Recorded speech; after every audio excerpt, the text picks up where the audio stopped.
திருச்சிற்றம்பலம். திருவாசகம். இரண்டாம் திருப்பதிகம்.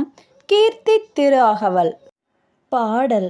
உத்தரகோச மங்கையுள் இருந்து வித்தக வேடம் காட்டிய இயல்பும்.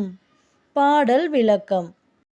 இறைவன் உத்தரகோச மங்கையுள் எழுந்தருளி தனது ஞான வடிவை காட்டியுள்ளார். உத்தரகோச மங்கை திருத்தலத்தை பற்றி மாணிக்கவாசகர் திருவாசகத்தில் பல இடங்களில் சொல்லியிருப்பார். அதனால் இந்த திருத்தலத்தை பற்றி சுருக்கமாக ஒரு முறை காண்போம்.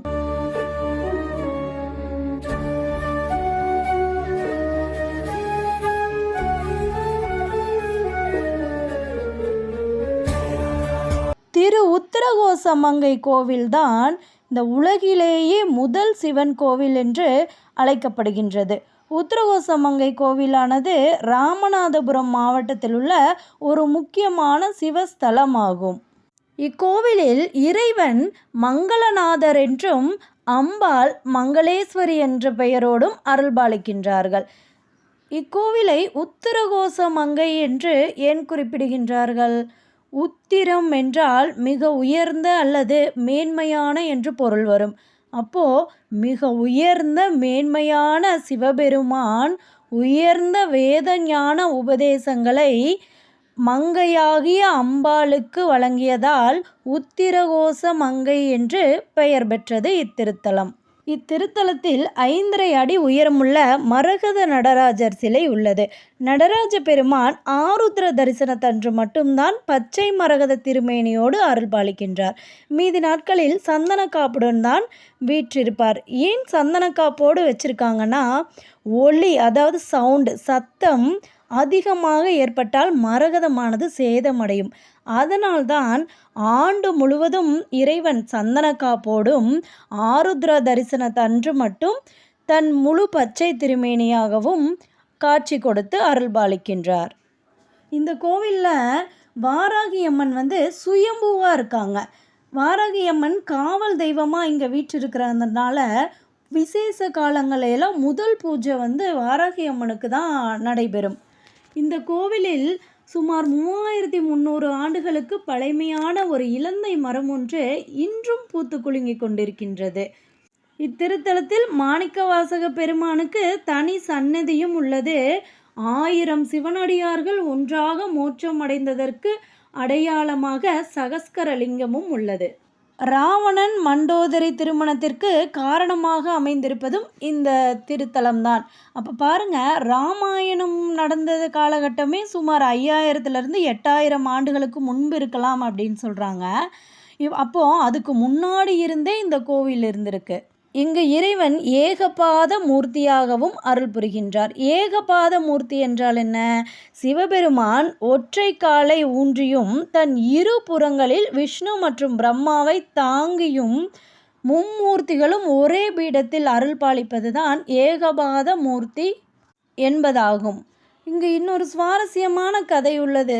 அது என்னவென்றால், சிவபெருமான் ஒரு இரகசிய அறைக்குள் பார்வதி தேவிக்கு மட்டுமே தனது நடராஜ தாண்டவ நடனத்தை காண்பித்துள்ளார்.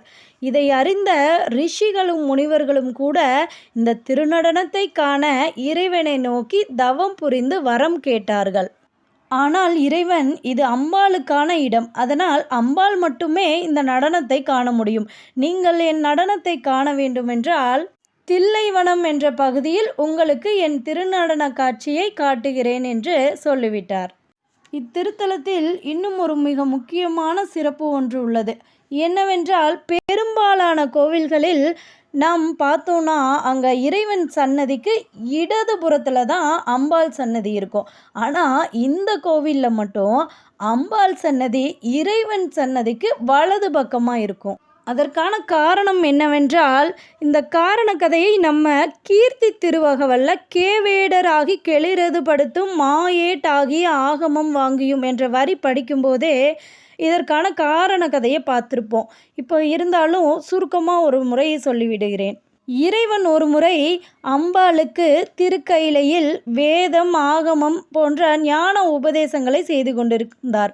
அப்போது அம்பாள் அதை கவனிக்காமல் கவனக்குறைவோடு இருந்ததனால் தேடி வந்த ஞானத்தை அலட்சியம் செய்து விட்டாய். அதனால் நீ பூலோகத்தில் எந்த ஒரு ஞானமும் இல்லாத பெண்ணாக ஒரு செம்படவ குலத்தில் பிறப்பாய் என்று இறைவன் சாபம் கொடுத்துட்டாரு.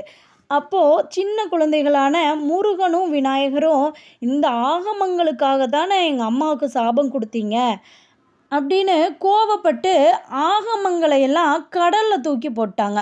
உடனே சிவபெருமானுக்கா ரொம்ப கோவம் வந்துருச்சு. குழந்தைங்களாச்சே திட்ட முடியுமா, அம்மாவும் வேற இப்போ கூட இல்லை, அதனால முக்கியமான நேரத்தில் பிள்ளைங்களை உள்ளே அனுமதித்ததற்காகவும் ஆகமங்களை தூக்கி கடலில் போடுற வரைக்கும் வேடிக்கை பார்த்துட்டு சும்மா நின்னதுக்காகவும் நந்தியம் பெருமாளுக்கு சாபம் கொடுத்துட்றாரு இறைவன். என்ன சாபம் கொடுக்குறாரு?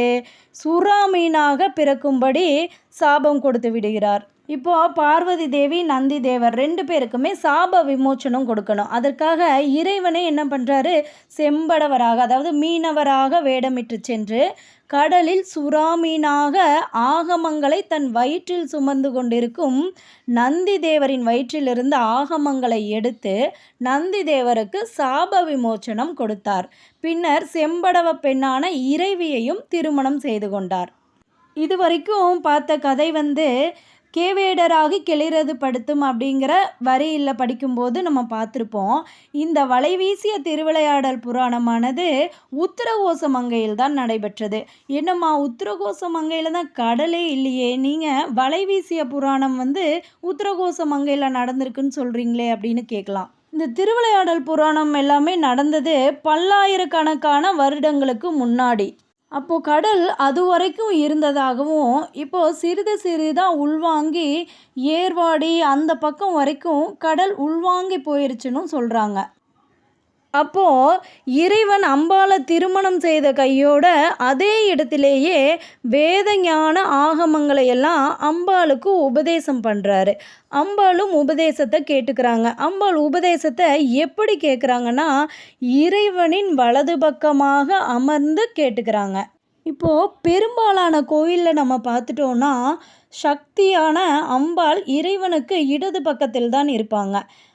ஏன் அப்படி இருக்காங்கன்னா, இறைவனின் இடப்பக்கத்திலிருந்து தான் சக்தி தோன்றாங்க. அதனால் வலது பக்கம் சிவபெருமானும் இடது பக்கம் சக்தியும் சேர்ந்து சிவசக்தியாகவே அனைத்து தலங்களிலும் வெளிப்படுகின்றார்கள். இது இயல்பான விஷயம். ஆனால் உத்தரகோசமங்கை திருத்தலத்தில் அம்பாள் வலது பக்கமாக இருந்து நமக்கு அருள் புரிகின்றார். வலது பக்கம் என்பது ஞானத்தின் பக்கம். அப்போது சிவபெருமான் குருவாகவும் அம்பாள் சிஷ்யையாகவும் இருந்து இறைவனின் வலப்பக்கத்திலிருந்து உபதேசங்களை கேட்டபடி இருக்கின்றார். அதன் அடையாளமாகத்தான் அம்பாளுக்கு வலதுபுறமாக சன்னதி இருக்கின்றது. இது சக்தி அறிவு நிலை பெற்ற ஒரு தத்துவமாகும். அதனால்தான் இத்திருத்தலத்தில் மங்களேஸ்வரி அம்மன் ருத்ராட்ச மாலை கையில் ஏந்தி இறைவனை நினைத்தபடியே வீற்றிருப்பார். இப்படி இறைவன் அம்பாளுக்கு முதலில் தன் திருநடன காட்சியை காட்டியும் மீனவ வேடம் எடுத்து நந்திக்கும் அம்பாளுக்கும் சாப விமோச்சனம் அளித்து அம்பிகையை திருமணம் செய்து ஞான உபதேசம் அளித்த திருவிளையாடலையும் தான் மாணிக்கவாசகர் இந்த வரியில் கூறியுள்ளார். பாடல்: உத்தரகோச மங்கையுள் இருந்து வித்தக வேடம் காட்டிய இயல்பும். திருச்சிற்றம்பலம்.